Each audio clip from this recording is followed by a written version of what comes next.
حضرت عمر رضی اللہ تعالیٰ عنہ کا دربار لگا ہے۔ ایک شخص کو پکڑ کر لوگ لے آتے ہیں کہ شخص نے ہمارے باپ کو قتل کر دیا۔ حضرت عمر رضی اللہ تعالیٰ عنہ نے پوچھا کیا ماجرا ہے بھائی؟ اس نے کہا جی واقعی میں ان کے باپ کا قاتل ہوں، لیکن میں نے قصداً قتل نہیں کیا۔ ہوا یہ کہ میں ایک مسافر ہوں، جا رہا تھا، راستے کے اندر سبز چراگاہ تھی، میرا اونٹ بھوکا تھا، اس چراگاہ میں داخل ہو گیا۔ اس کے بوڑھے باپ نے پتھر اٹھایا اور میرے اونٹ کو مارا، اس کی آنکھ نکل گئی۔ مجھے بڑا غصہ آیا، میں نے وہی پتھر اٹھا کر اس کے باپ کو دے مارا، لیکن وہ ایسے ٹکانے پہ لگا کہ اس کا باپ فوراً فوت ہو گیا۔ میرا قصد اور ارادہ نہیں تھا، لیکن بہرحال میں اس بات کا اقراری ہوں کہ میں نے اس کے باپ کو قتل کر دیا ہے۔ آپ جو حکم سنائیں میں اس کو قبول کروں گا، لیکن میں ایک مہلت مانگتا ہوں کہ میرے دوست، میرے بھائی کی کوئی رقم میرے ذمے ہے، میرے پاس اس نے امانت رکھی ہوئی ہے، اور وہ مجھے پتا ہے کہ میں نے کہاں چھپا کے رکھی ہوئی ہے۔ اگر آپ فیصلہ کر دیتے اور میری گردن کاٹ دی جاتی ہے تو وہ امانت جو میں نے رکھی ہوئی ہے سنبھال کر کے، میرے علاوہ کوئی جانتا بھی نہیں ہے، تو وہ اس تک کون پہنچائے گا؟ اگر آپ مجھے 3 دن کی مہلت دے دیں تو میں جا کر کے اس کی امانت اس کو واپس کر کے پھر واپس آؤں گا، پھر یہ پھندا پھانسی کا میں اپنے گلے میں ڈلوانے کے لیے تیار ہوں گا۔ حضرت عمر رضی اللہ تعالیٰ عنہ نے فرمایا کہ کوئی شخص تیری ضمانت دے دے تو ہم تجھے چھٹی دینے کے لیے تیار ہیں۔ اس نے دائیں بائیں دیکھا، پورے مدینے میں اس کا کوئی شناسہ ہی نہیں تھا، واقف ہی نہیں تھا، ایک اجنبی شخص تھا۔ حضرت ابو ذر غفاری کھڑے ہو گئے، کہا حضرت عمر میں اس کی ضمانت دیتا ہوں۔ ضمانت دے دی گئی، وہ چلا گیا۔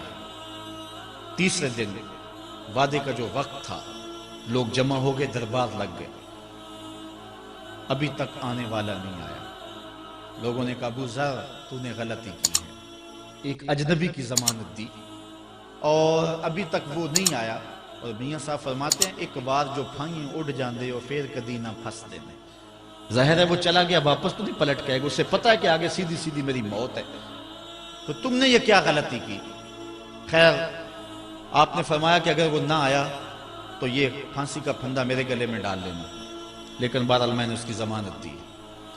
کچھ عرصہ بیتا کہ دور سے گرد و غبار اڑتا ہوا دکھائی دیا۔ جب صورت واضح ہوئی تو وہی شخص تھا۔ حضرت عمر فاروق رضی اللہ تعالیٰ عنہ کے دربار میں کھڑا ہو کہنے لگا حضرت کسی وجہ سے تاخیر سے پہنچا ہوں، معذرت چاہتا ہوں، اب جو حکم ہے پورا کیجیے۔ حضرت عمر رضی اللہ تعالیٰ عنہ اس کے پھانسی کے احکامات جاری کر چکے تھے۔ آپ نے فرمایا کہ ابو ذر یہ بتا کہ تو نے اس کی ضمانت کیسے دی جب تو اسے جانتا نہیں تھا؟ تو سنو حضرت ابو ذر غفاری نے کیا کہا۔ ایک اجنبی میرے محمد کے مدینے میں پناہ مانگ رہا تھا، اور اس نے چاروں سمت دیکھا اور کوئی شخص نہیں تھا جو اس کو امان دیتا اور اس کی ضمانت دیتا، تو میں نے اس لیے ضمانت دے دی کہ نہ بھی آیا تو اپنی جان چلی جائے گی، کل کو یہ تو نہیں کہے گا کہ محمد کے مدینے میں کسی نے ضمانت مانگی تھی، پورے شہر میں کوئی ضمانت دینے والا نہیں تھا۔ اس کو کہا کہ انہوں نے تو ضمانت دے دی، میاں اب تو بتا کہ تو چلا گیا تھا، تجھے جانتا کوئی نہیں تھا، نہ پلٹ کے آتا تو تجھے کوئی پوچھنے والا نہیں تھا، تو تو نے یہ دوبارہ موت کے منہ میں کیوں اپنا سر رکھا ہے؟ تو اس نے کہا کہ میں نے کہا کہ ایک اجنبی کی ضمانت ایسے شخص نے دی ہے جو مجھے جانتا بھی نہیں ہے، اور اگر میں نہ گیا تو لوگ قیامت تک اجنبیوں پر بھروسہ نہیں کریں گے کہ اجنبی یوں سلوک کیا کرتے ہیں۔